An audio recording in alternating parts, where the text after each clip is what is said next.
meron na siyang keyless na kadalasan lang natin nakikita sa mga 150cc ni Honda. Kayo ba, ano sa tingin nyo? Mas pogi ba ang V3 or V4? At ngayon pala ay pupunta tayo sa Kawayan para ipagawa yung ating upuan. Magkano magpapalit ang cover? Tignan nyo naman yung nangyari, oh. Dalawang orange, Oo. tapos isang white na lang sa gitna. Parang ganito.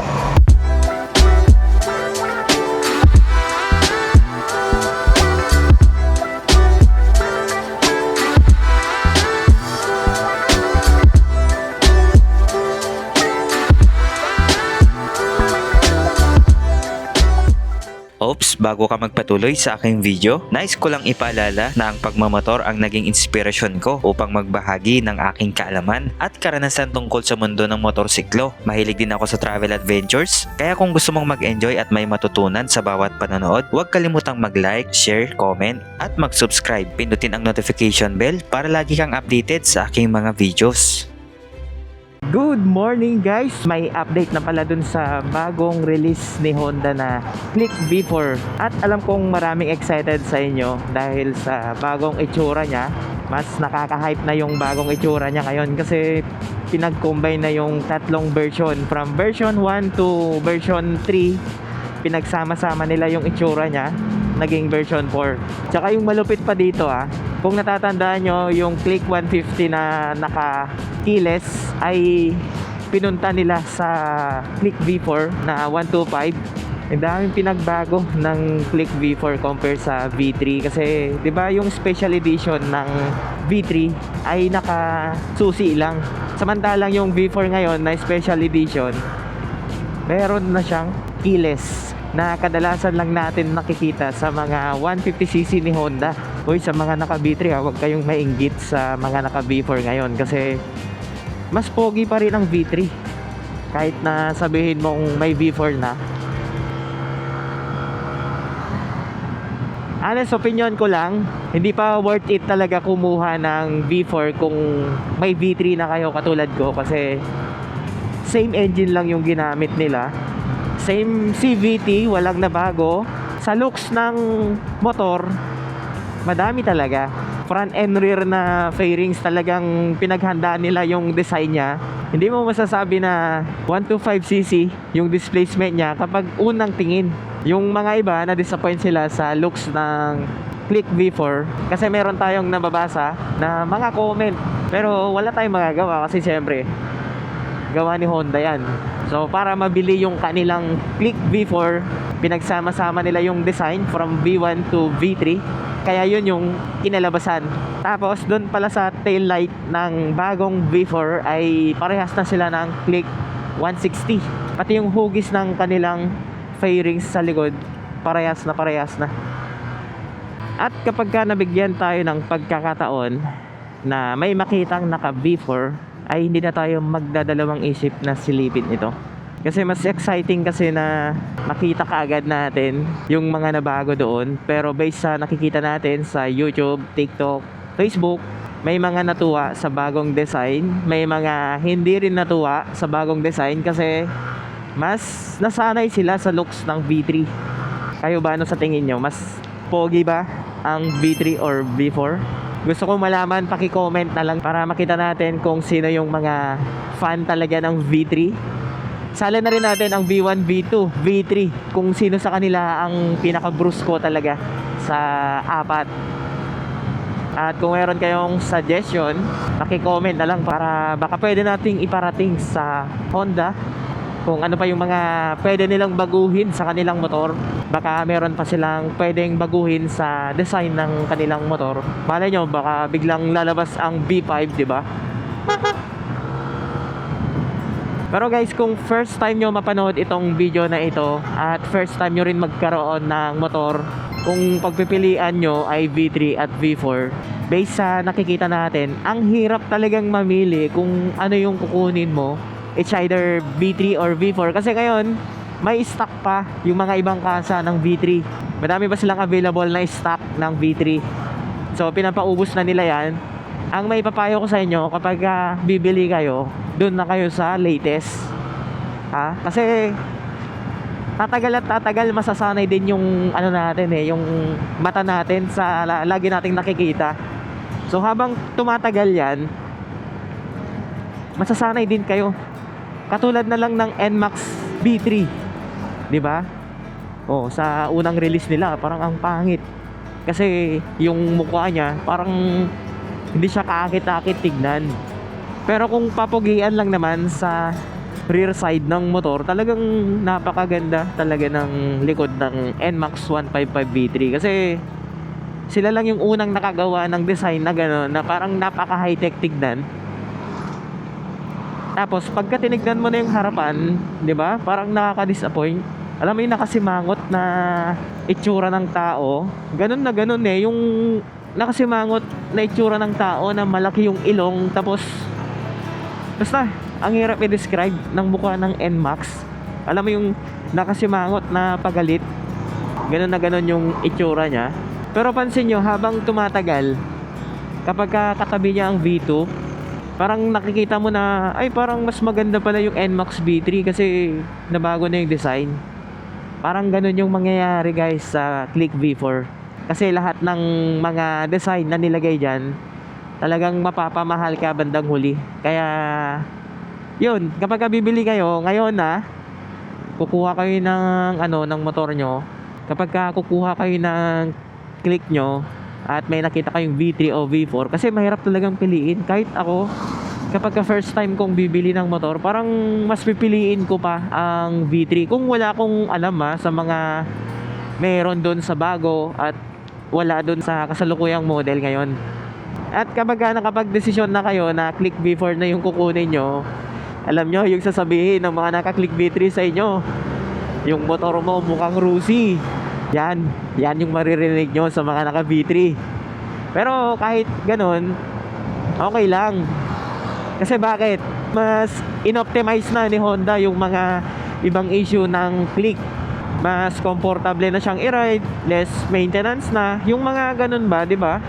Kasi habang tumatagal naman yung mga na-encounter na issue ng mga Click, tinitignan ni Honda yan, di ba?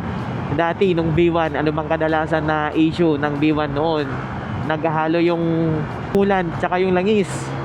Sa V2, mangilan-ilan na lang yung mga ganong issue. Sa V3 naman, kadalasang nasisira is ECU. Pero nakadepende na lang siguro sa gagamit niyan, kasi syempre yung mga ibang user kasi kung ano-ano yung pinaggagawa nila sa kanilang motor. Tayo, maingat naman tayo, hindi naman natin na-experience masiraan ng ECU. Kaya kapag may motor kayo, kahit anong klaseng motor yan, huwag kayong kalikot ng kalikot. Pwede nyong gawin yan kung change oil, mga basic basic DIY lang. Change oil, pagpapalit ng disc brake, huwag lang kayong gagalaw sa internal parts like wirings. Alam nyo yun, yung mag-install kayo ng kung ano-ano, ilalagay nyo sa motor nyo. Tapos kapag hindi pala kayo magaling sa pag-wirings, kahit nga ibang mekaniko guys, bumapalpak sila. May mga iba tayong nakikita sa video ni Sir Mel. Kadalasan ECU talaga yung tama guys ang pinupunta kay Sir Mel na naka Honda Click. Yung last video na napanood ko, nasa 2,400 odo na Click. Bagong bago yun Tapos pinabuksan niya kagad yung kanyang magneto, pinalinis niya ito, tapos alam mo yun, hindi ko lang alam kung siya mismo ang gumawa or may gumawang iba. Ngayon, nung chinek nila, nasira yung kanyang stator. Kaya, ang ginawa nila, pinalitan nila ng bago. Tapos, pati ECU na damay. Ilang fuse din yung pinalitan nila, pero talagang pumuputok-putok. Ganun pala yung may encounter mo, no? Kapag nasiraan ka ng ECU, pumuputok-putok yung fuse mo. Kaya sa mga mahilig talaga magkalikot yan, huwag nyo nang ituloy yan kung hindi kayo sanay.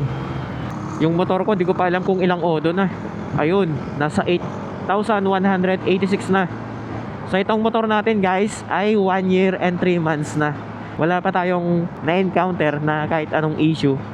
Kaya mahal na mahal natin gamitin ito. At ngayon pala ay pupunta tayo sa Kawayan para ipagawa yung ating upuan. Kung napanood nyo yung video natin nung nakaraan, pina-racing seat natin ito. Tapos, di ba naging okay, naging mas maganda, naging gwapo yung itsura niya. Ngayon, lintik na pusa. Nakalimutan kong nilagay yung aking cover ng upuan. Ayun, nagmala Bruce Lee sa aking upuan. Kaya ngayon, yung aking upuan, nagkaroon ng scratch.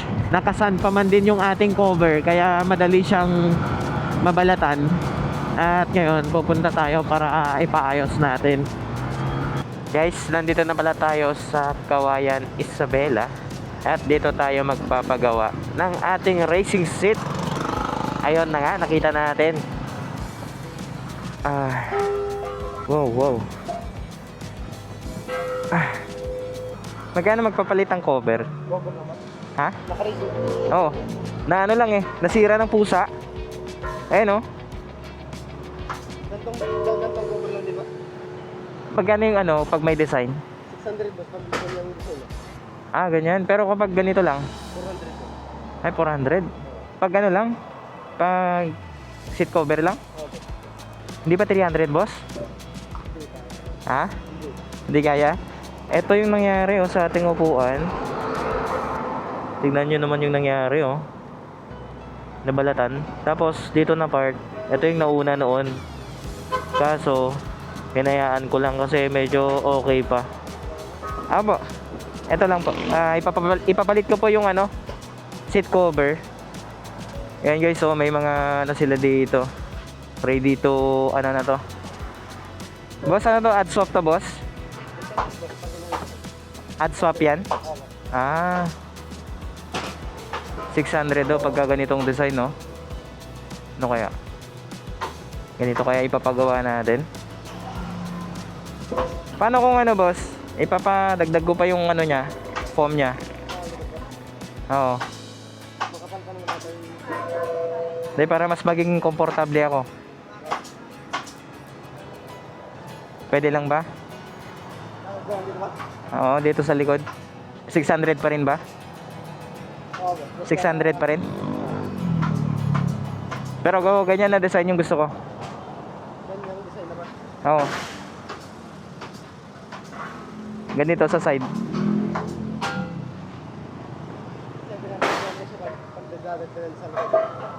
Ganun ba?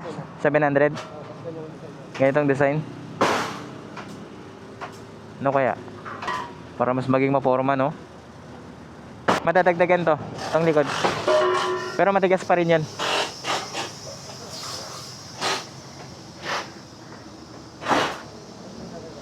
Ganito.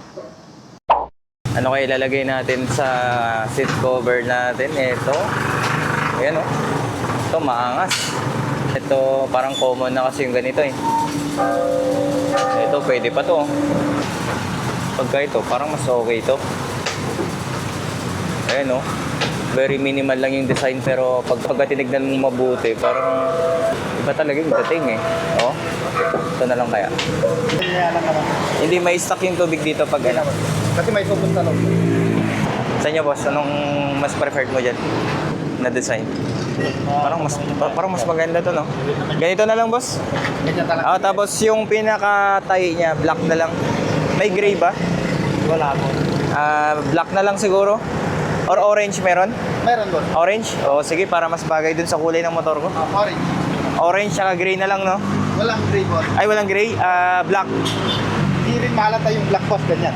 Hindi rin malata. Ganito? Hindi rin malata yung black. Ano kaya? Kasi black yung kanya, hindi rin malata. Kasi kapag white, Orange, madudumihan. Pwede rin yung orange boss. Ano kaya? Ano kaya kung dalawang orange, tapos isang white na lang sa gitna. Parang ganito. Itong pinaka-white niya, yan yung orange. Oo, Tapos sige. Yun yung white niya. Sige. Ganun na lang. Yan na lang yung kakayan. Ito na lang. Ganito. Mas maganda. Ayun buti nakita natin to.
ganda.